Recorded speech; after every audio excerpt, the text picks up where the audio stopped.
Hello and welcome to DFS Coach Talk. It is Monday, August 2nd, 2021. I am Andrew Hansen alongside Joe Sarvati, affectionately known as Coach, and we have arrived at the quarterfinals of the Olympic Basketball Experience. Coach, are you ready to crush this four-game slate? Man, I am so fired up, and I can't believe we're at this stage. Here we are, a single elimination, medal time. This is just absolutely awesome. Could not be more fired up. We have some great matchups. I mean, all four games could be fantastic. They really could. So cannot wait to get in here, use some of this knowledge that we've gathered through the pool play and see if we can smash this medal round. So I'm ready. Yeah, absolutely. It's nice that we've got these teams where the rotations have started to shrink a little bit, and now no more messing around with positioning and saving. There's no reason to save anything. So No, we'll get some good minutes resting from these guys and get after it. Exactly. So we'll help everybody here on the four-game DraftKings slate. We'll touch briefly on the one-game FanDuel slate for USA and Spain. But let's start in order of tip like we always do, Coach. Slovenia and Germany. Yeah. Get us going here with Luka and company. Absolutely. Well, first of all, Slovenia is the biggest favorite of the four games and undefeated in pool play. And an interesting stat, Andrew, do you know that Luka Doncic is now 16-0 playing for his national team? And this is a team that's never made the Olympics before. So there is something to be said about momentum and confidence. And watching that team, man, they could win the gold. It's very possible. But they are a 14-point favorite, and this is the biggest over-under on the board at 183. So, yes, this game has a lot of intrigue and interest. I really spent time, watched that full game, Slovenia-Spain twice, and I'll tell you, I could not believe what a game Luka Doncic had. Now, you look at his stats and say, oh, he had sort of an off game. Well, he should have had a triple-double because he missed by one assist and the guys missed a bunch of layups on him where he would have had the assist. But the bottom line is Spain opened up with a face-guarding box and one. And not only that, but the top guy, if he went right or left, doubled the ball. So it's almost turns into a triangle and two. It's the same defense I used a million years ago against Kobe Bryant back in 96 when we held him to 16 points, which was his lowest total of the season. It was identical defense. And I thought these are pro players playing basically two guys on Luka and the other three to find their way. But here's the amazing thing. He didn't lose his cool. He played fantastic basketball, brilliant passes, saw the floor, and he had the other guys all stepped up and got it done. Toby, Chanchar was amazing. Preplovich or whatever was fantastic. So I say that all, because I was shocked at his play. I don't think that Germany is going to play that same defense on him. And I do think Luke is the best play on the board. And I do believe that, like you said, there's no resting, there's no pacing. This is do or die, you go. I don't think they win by 25 or something where he sits. 10, 15-point victory. Luka plays a ton of minutes. I'm plugging him into everything. He is in an absolute groove, Andrew, and he is my go-to guy. Now, what I am going to do is I'm not going to go with the secondary expensive guy, which I think a lot of people will do with Slovenia, being Toby and Chanchar. They were terrific. They really were terrific, but they had a ton of opportunities. They basically had 3-on-2s where they're getting open shots, open lobs. I think some of that gets taken away by Germany as they spread the floor a little bit more. I like the secondary guys better in this matchup to go with Luka, and it would be maybe one of these three guys, Blažič, who's getting 25.8 minutes a game, Dragic, Zoran that is, at 24 minutes a game, and Prepelic.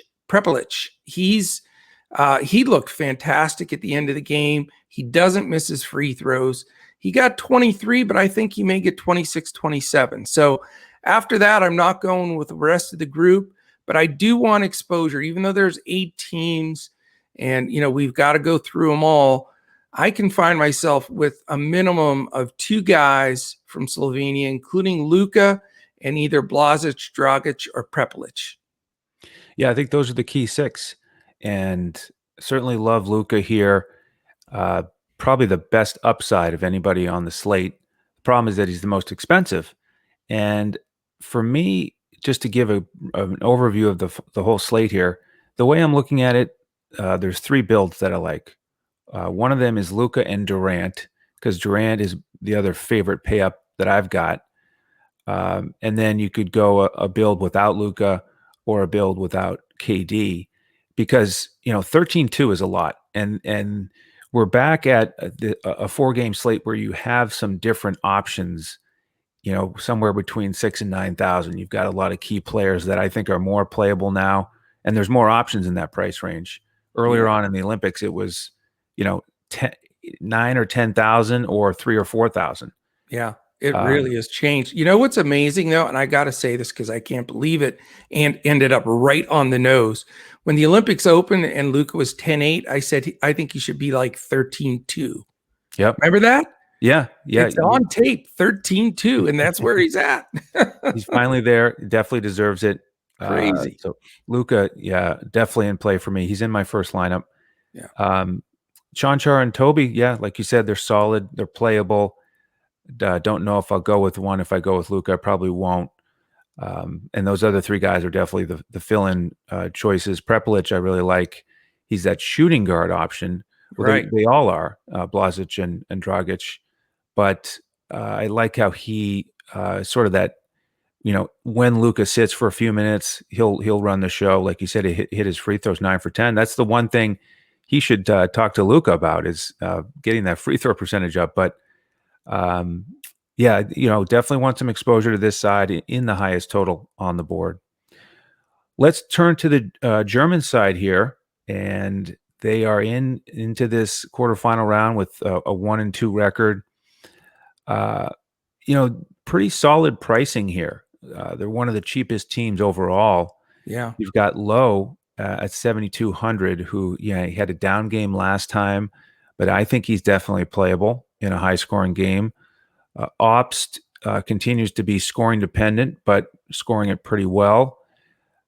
The bigs, Timon had almost another double. He's been flirting with that. Really good price at 4,100. He's one of my key value plays on this slate. Voigtman is also playable for me. Another double threat, only 5,900. So you could go there. Bonga, I do want to mention him because I think there's a decent chance he'll spend some time on Luka, which, could make things a little difficult for Luka. Nobody's going to, really thwart him. And I don't think he can possibly have a dud if he stays healthy and plays, 33, 34 minutes again. But Right. Bonga could take a little bit off that ceiling. With the German bench, Giffey stepped up in the last game, and he's really cheap. He's not my favorite play on the slate, but I could see somebody going there. Wagner, I think, way overpriced with his minutes. Barthel, he's another punt play as a $3,000 option if you want to go with a couple pay-up guys. Yeah, the German side's pretty easy for me. This one wasn't one that I had to spend much time on. Obst leads them with 30 minutes a game, but he's just incredibly scoring dependent. And, when I know 3 games is a small sample size, but if you go back and look at some of the friendlies and, all the way through the preparation to the Olympics, Obst is a scorer, and he really doesn't do almost anything else whatsoever. It's really hard to believe that he doesn't chip in very much anywhere else. So I'm not going to go there. The 2 guys I like are Lowe for sure. Again, bad game last game, but I think he's the one. I think he's their best player, and I think he steps up. And Voigtman's grown on me. I really appreciate the fact that he's going to hit the glass, be consistent, inside and be that force. So it's all about Lowe and Voigtman. I don't know if I'll have both, but it's possible. I wouldn't mind having 2v2 in this game, that the fact that it's the highest total. But after that, really, I can't even go there. I just, Giffey, Bonga, Thyman, Barthel, Wagner, all those guys, between 15 and 22 minutes, none of them jumping out. I think Slovenia wins this game, good 10, 15 points at least. And, the rest of those guys are all going to be, I think, rotating, trying to stay fresh and try to, beat Slovenia that way. But to me, it's Lowe has got the number one spot, and Voigtman has a great chance. After that, I just don't see anybody that's really rosterable on this full slate of 4 games. Okay. All right, let's go to game 2. Spain and the USA. Crazy. 12.5 point favorites for the Americans. Another Yes. good total here, Coach, of 180. I know. And this one's going to tip off at 12:40 a.m. What are your thoughts on Spain? Well, I'll tell you, I can't believe we have to play Spain in this round. I mean, I thought we were going to play Spain for the gold medal. So It's happened twice before recently. They I usually know. have bigger matchups here instead of the quarters. You're right. And, the big question here is very simple. Slovenia and Spain knew that whoever lost that game was going to have to play the USA in the first round. So it was a very important game, and it was very close. I mean, if you watch that game, it was a 1-point game with 30 seconds left. They just happened to hit all their foul shots, and for some reason, the guy from Slovenia took a 3 with like 5 seconds left and made that. And so it looked like they won, not handily, but good enough. But it was a down to the wire game. So I expect this to be a tough game. I know that we're a double-digit favorite, and people are saying, well, Spain's a little old, a little slow. I'm telling you, don't poke the bear, man, because this team has more experience than just about any team in Olympic history. If you go through Rudy Fernandez, the Gasol brothers, Rubio, all these guys, Sergio Lull, these guys have played multiple Olympics, multiple world championships, and have won. They're the defending world champions right now. So I think this game stays close. This is my second favorite game on the board, and they just happen to be the first 2 totals. I'll probably have almost all my spots filled, Andrew, from these first 2 games. Maybe one off for one of the other games, but I just think these 2 games reek of just awesome games, high-scoring games, and, good, really good teams. Rubio is massively the captain here. I mean, if you watch that game, his usage, they stand around if he doesn't have the ball. It's just like everything stops. He makes everything go, passing, shooting, driving. Just a massively important guy here. Now, I know he's super expensive, but, you can go with 2 pay-up guys, and I really like Rubio here. I know that we'll put all kinds of strong defenders on him. He'll see, Drew Holiday for sure. He'll see a little Tatum. He'll see a little, just our strongest defenders. I just think because of the way Spain's offense runs, I think Rubio's a must. I really do. And I know, they're probably saying, Coach, how are you going to roster Luka and Rubio and make it work? Well, there's still a ton of value here in these games, including this game. I think, the guys you can look at that are cheaper that can fit are Fernandez and Lull and maybe Abrinas. You can check out Rodriguez too. So those guys are all playing mid minutes, but they do work and they do contribute. The bigs are the question.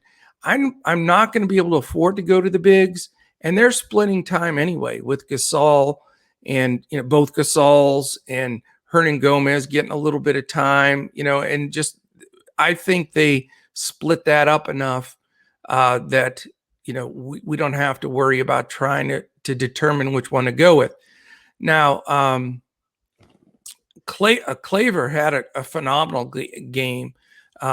He was his last outing. I mean, he just really stepped up, and he's good. He's a good player. Price wise, that's the question. Does he fit? And that's going to be the tough call. But I think you can find even two of these value Spaniards that are going to get minutes in the 20s, at least mid 20s, that paired with Rubio could really be very efficient. And I think, like I say, the USA has played better, but you have to remember we looked bad in the friendlies, and we lost to France, who I think Spain is better than France, or they're very, very close anyway. And, we beat two subpar teams that neither one advanced. So, it's not like we're on fire here playing tremendous basketball.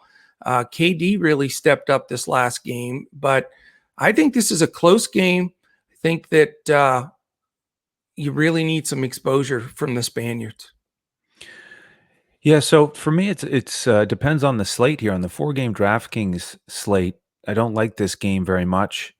Definitely going to have some exposure to it, and probably on both sides. But the pricing is just way different on that single game slate on FanDuel. No big surprise there, but most of the studs here, I'm just not looking at on the main slate. I can see the attraction to Rubio and the usage. I mean, I laughed looking back at the box score, coach. He had 23 shot attempts. Nobody else even had 10 on Spain. I mean, it looked like it was, give him the ball and then he'll figure out whatever else is going to happen. Yeah. So, he is in a groove, and he loves the team on his back here with international play. But I am concerned about Drew Holiday's defense. I think he makes it really tough on him, enough so that the $9,800 price tag is a little bit steep for me on the main slate. I'd rather pay for Durant at 95 on the other side. I do want to say one thing with Rubio. I think they set a high pick for him and brush Holiday off of him as much as possible. That's why I like him, because I don't think the secondary guy, the Levines, the Bookers, all these guys, I don't think they can check him that well. Just something I forgot to mention. Okay. Yeah, I mean, that'll be an interesting dynamic to see how that plays out. If, he has to play extremely well for Spain to have a chance. I lean towards U.S. Winning this one pretty easily. I think all that, the veteran status you talked about is tremendous for Spain. They've got all the experience. I think their bigs are a little bit deeper than France, like you say. But I just think the youth, the speed, the shooting, the way the U.S. is trending, that they're going to win this one pretty easily. So I don't want to pay up for Rubio on the main slate. The bigs do split up a little bit too much for me on the main slate as well, like you said. So I'd rather look at a value play for Spain. Sergio Rodriguez is pretty solid. He's a good cash game option because he's right around 15 to 20 fantasy points. He's only 4,300. Yeah. He hasn't shown a great ceiling, and obviously he's backing up Rubio. So I don't think he's going to get 20 minutes, but decent cash option. Your GPP option would be Abaldi, who really stepped up in the last game, got to 27 minutes. Abrines took a big hit, only played 7 minutes. I know. And Abaldi hit 4 threes. He's only 3,200 as a point guard. Yeah. So I think you have to consider him definitely in GPPs. Everybody else for Spain, just not quite a good enough price for me. Guys like Claver, who you mentioned, I like more in the single game on FanDuel. Yeah, I agree 100%. I mean, he did really step up. He's a nice ball player, and he's a good defender too. Yep. Over on the American side, like I've said, I really like KD here, 9,500. Obviously, he has stepped up statistically, but also the way that he looks. I think he's really driven here, coach, to lead this team to gold. There was that one play where he kind of got popped in the face, and he didn't make a big deal out of it. He just sort of took it in stride, shrugged it off. I mean, to me, it just looks like he's kind of got his head down, blinders on, trying to be the best in the world and lead the U.S. to gold. So I like that to continue here. And again, 9,500 for him, I think is a very fair price. Lillard, so here's a good example of the two slates. 10-1 on the main slate, I do not like. Yeah. I'd rather go with possibly Rubio or a guy like Campazzo in the $9,000 range. But on FanDuel, he's 12,000, which I think is way too low for that single game slate. So I agree. So there's Lillard there. Holiday, 8,500 on DraftKings. That's tempting. He's playable there. He's probably the other starter I would look at for the U.S. Okay. Not really into Booker here. I know he was in foul trouble last game. Bam is sort of a wild card. He's only 6,700. Right. So, and I think they'll need him more here with those bigs. We've got the Gasol brothers. Correct. So I think Bam could have an uptick here. And then with the bench on the DraftKings slate, I think you could look at one of the cheaper guys. Draymond is 66, Middleton 55. He took a big step up with 23 minutes in the last game. He sure did. And then on FanDuel, both of those guys are still in play. You could look at Tatum, who played like Tatum in the last game and really just was an offensive force.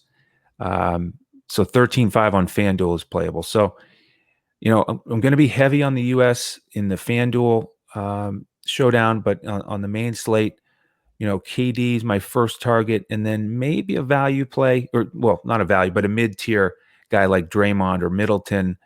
But I like a lot of the other 6 to 9K guys better on these other teams who are going to get 30 minutes. Yeah. Well, I'm going to be rooting my brains out for Team USA, but I think it's going to be a tight game. It's Pop. He's going to use his bench. You don't have anybody averaging over 25 minutes. I get it. Durant's a superstar, super stud, but he's still only getting 22 minutes a game. I know it's single elimination, but nothing scares Pop. That's the thing about him. He's going to do his rotation and do his deal. Of course, he'll have Durant finish the game, but I just don't want to. I can't afford to pay up for KD or Lillard rostering Luka and Rubio, and I give them the advantage. I think just based on minutes and usage.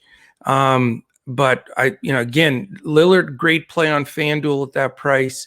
Not going to use him on the full DraftKings slate. Just a ton of splitting of minutes, a ton of splitting of usage. I do want exposure from this USA game, but I'm looking at some of the mid and lower level price guys as value.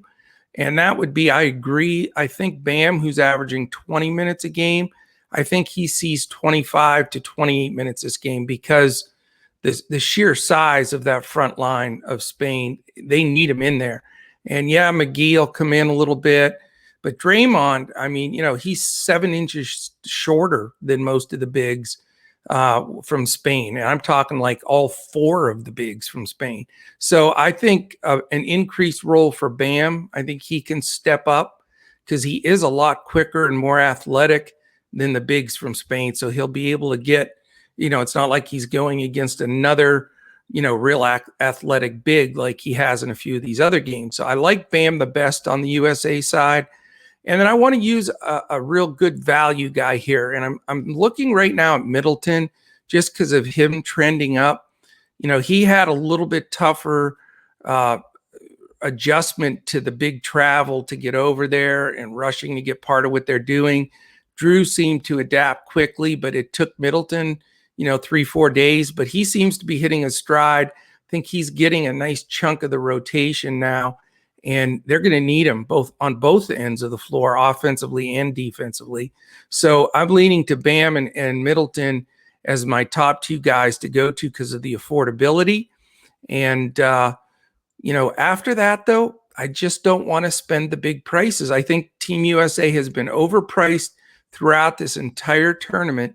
And, to have more than 2 guys on an 4-game slate, seems like just a little too expensive. So I'm going to be rooting for them. I'll probably have, only about 2 of them on my FanDuel lineup. So it's going to be silent rooting for Team USA for me. And then as far as taking down some big contests on FanDuel and DraftKings, I'll have to get out my Spanish flag. I don't have a Spanish flag, but I can pretend, right? Yeah. All right, Coach, halfway through the slate. And if you all would like to join us for our lineups as we try to take down those contests, then join us at dfscoachtalk.com. We give out a full coach's clipboard for DraftKings. Yeah. And we give out full lineups for FanDuel here that you can plug and play. We'll have multiple lineups for you for this one game slate. So dfscoachtalk.com, sign up for whichever length of membership you'd like, and then we'll invite you into our Discord with an email this evening. So just make sure you join, by early evening. We'll post this at, let's see, first tip is 9 p.m. Eastern, Coach, right? So we're posting at 8 p.m. Okay. So join us this evening and join late afternoon, actually, if you want to get the baseball lineups tonight, because we do that 7 days a week. So whichever membership you get all of our sports at DFS Coach Talk. Absolutely. And we'd love to have you for that $88 summer special. It goes all the way till the NFL starts. So jump in, dfscoachtalk.com. All right. Game 3, Coach. Italy and France. And now we go with the total that's a little bit lower, only 167.5. Yes. France favored by 8.5 as one of the 3-0 teams. Yep. Why don't you kick it off for us with Italy? My Italian brethren. Yes, my homeland. The Italians. Now, one thing you got to look at here, we know France's defense is tough. They really created difficulty for Team USA.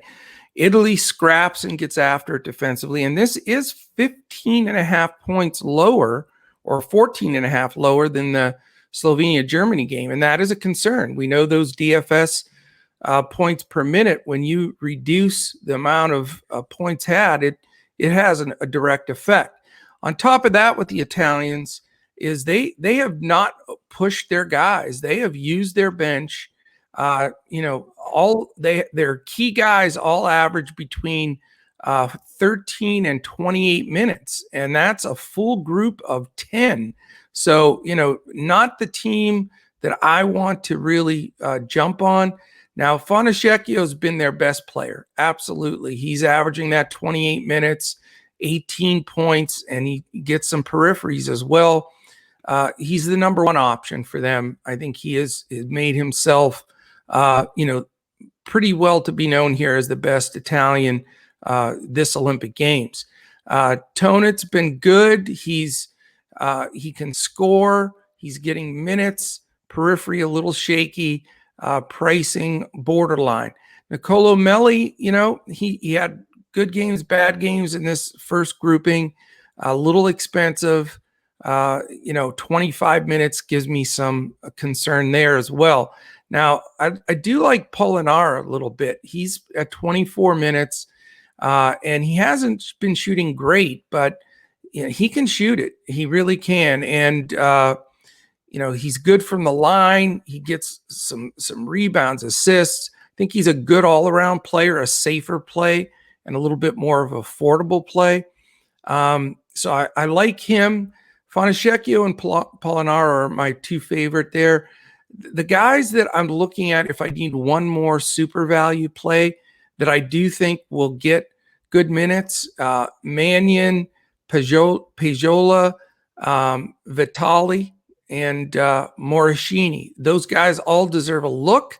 Gallinari, of course, is super dangerous. He could have a 30 real point game. Just pricing is a concern. Can you afford him is the big question. So I'm not going to be heavy on the Italians here.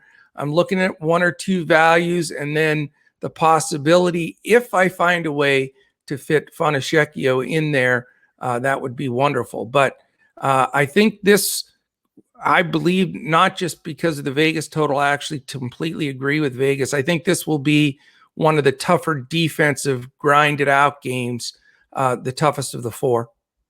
Yeah, I agree there. And the first four guys you mentioned are the ones I look at the most. Fontecchio for sure, but he's the priciest. Tonnet, he gives you a shooting guard, 4,500, I think is fair. Polonara, he's got some upside for 4,600, and then Melly, 4,900. He did give us a dud in that second game, but back to reality, 15-5 in game 3. He's a no-brainer GPPer, by the way. Yeah. So 4,900, he's definitely in play for me. Don't want to go to the other guys. I prefer those first 4 here. Over on the French side, Oui, monsieur. Oui. So, I do think this will be lower scoring.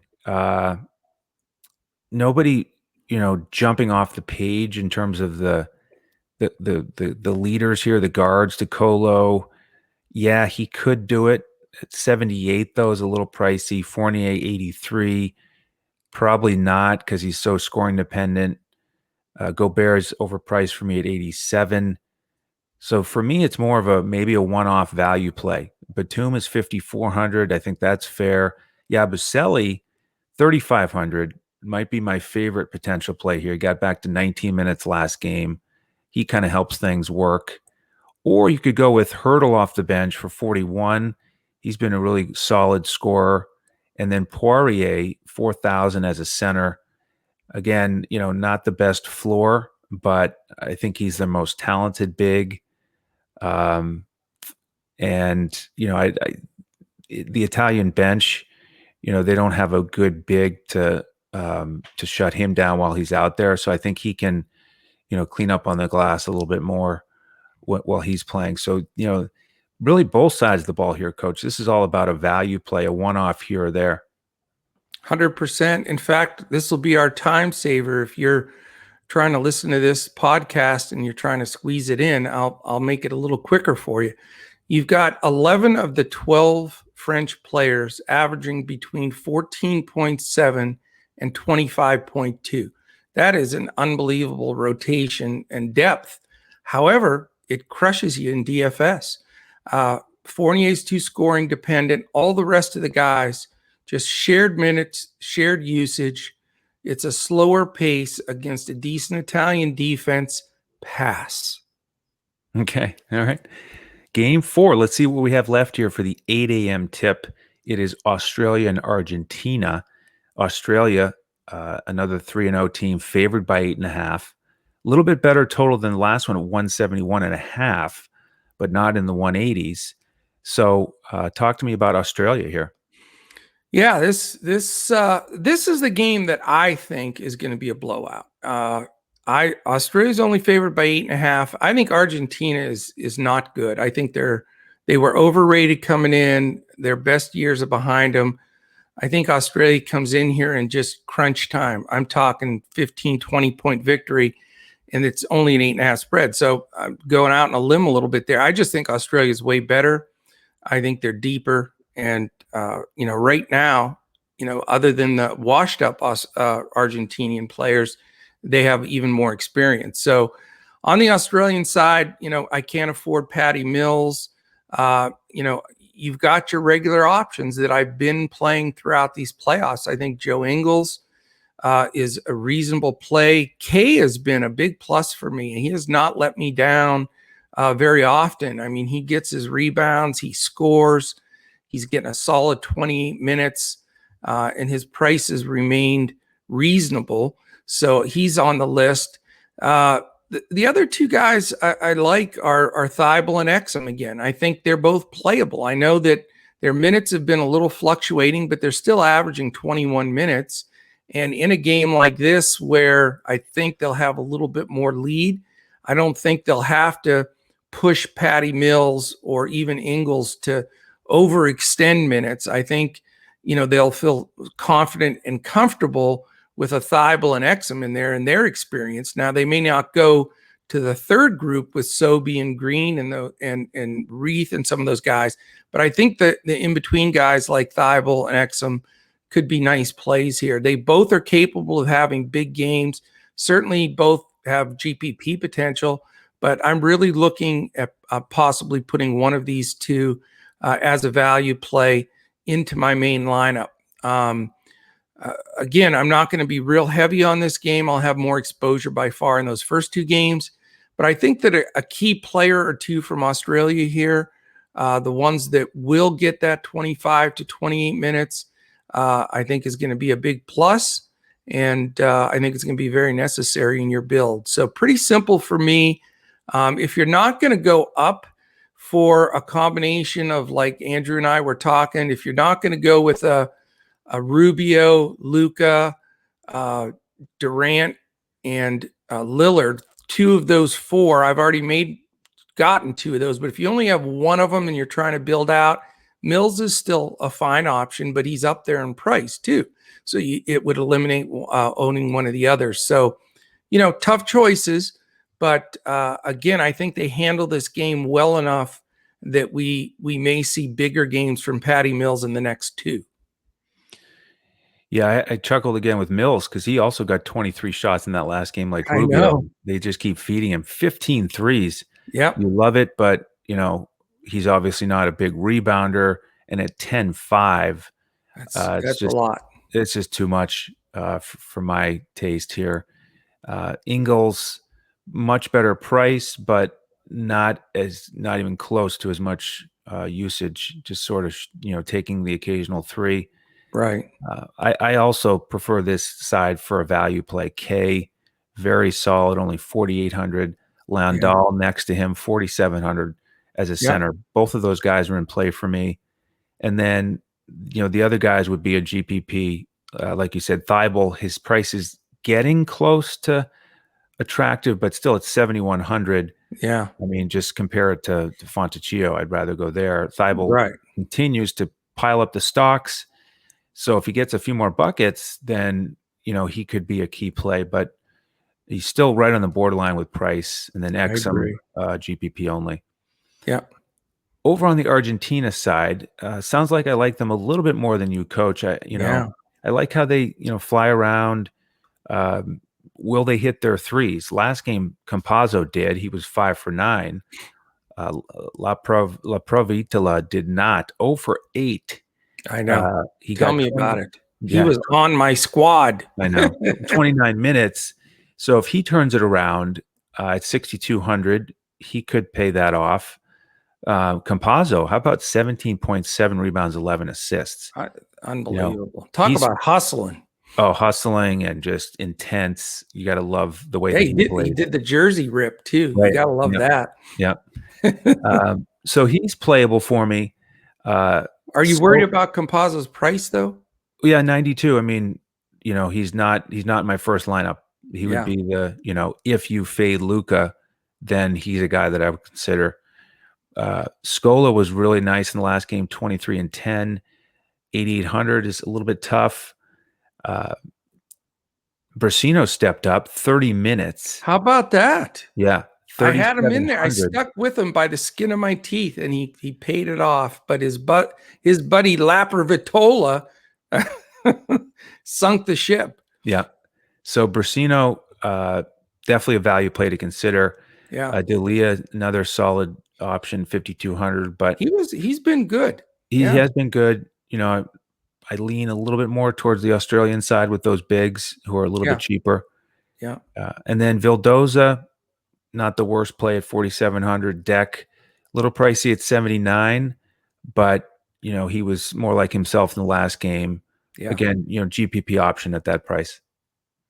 Yeah, the one thing I do like about the Argentine side is they're really more of a 7-man rotation, and that helps. A lot of teams are going so much deeper, but really, if you're going to roster anybody from this team, it's the Scola, Campazzo, Deck, Lapper, Vitola, Brasino, Delio, and Vildoza. Those 7 can all make their number. I just don't think this team is talented enough to really compete with the big boys here. Now, Scola has been up and down. He's a little pricey, and it's just hard to afford him. But he can have a good game. But he is up. He's older. He's shown a little bit of inconsistency, but certainly can't go wrong there. I get it with Campazzo. I'm with you on his hustle. just how well he's playing and going after it. But I don't know, 27 minutes, I think it's a bit of an aberration that he's getting 6 rebounds a game. I mean, that's just nuts. And, he does have the propensity to turn it over a little bit. I'm just worried at that price, if he can get it done, especially I think, that Australia is outstanding defensively. So, I don't blame anybody for taking Campazzo here. I just don't think I want to spend the money, with the current build that I have. I like that grouping, that same grouping I've been using. I think I've had 2 of these 4 in every round, and that's the Deck, Laprovitola, Brusino, and Delia. They're all getting that, 22 to 26 minutes. They're all getting some shots up, and they give and take on some of these games, but they make the salary work. And, I think that they're going to have to play well for them to stay in the game. So, I'm not super high on this side, as you say, but if there's some bizarre way that I am able to find a ton of value, Scola may sneak his way in there, but if not, it's probably going to be just 1 or 2 of the value guys. Probably Laprovitola again. I do think that he'll get a lot of shots up. I think that last game was a bit of an aberration, but if not, cheaper even with Brusino or Delia. So we'll see. Hopefully we get some value from this side. Excellent. Yeah. So hopefully that got everybody ready for the 4-game slate on DraftKings, and also hopefully the in-depth discussion of each team will help you if you decide you want to play one of the showdown slates on DraftKings, because they do have single game contests for all 4 of these games. Yes. So check those out. Coach, any final thoughts here? No, I mean, this is going to be a great set of games. You want to see blood and guts, determination and hustle. And I mean, it's like watching 4 game 7s in a row. I'm serious. These teams, they lay it out there. You get a chance to play for your country, maybe sometimes just once. And so you give it everything you got. So enjoy these games, either, try to go with no sleep, get the Red Bull out, Monsters, whatever you have, or you can record like I do for the middle of the night games and try to watch them on both ends. But I would say enjoy them and definitely jump with us. You can check us out at DFS Coach Talk on Twitter. You can check out Andrew at Language Olympic. I'm at Joe Sarvadi, JoeSarvadi, and we'd love to have you. Perfect time to join. You get all this basketball, all this baseball, all the golf coming up. So DFSCoachTalk.com. Love to have you. Absolutely. And thank you all for tuning in. Please do subscribe to the YouTube channel if you haven't already. And we will be back for the next Olympic slate. You can be sure of that. So on behalf of the coach and the rest of the DFS Coach Talk team, I'm Andrew Hansen. Thank you for joining us. And we'll see you next time as we look to crush it in DFS.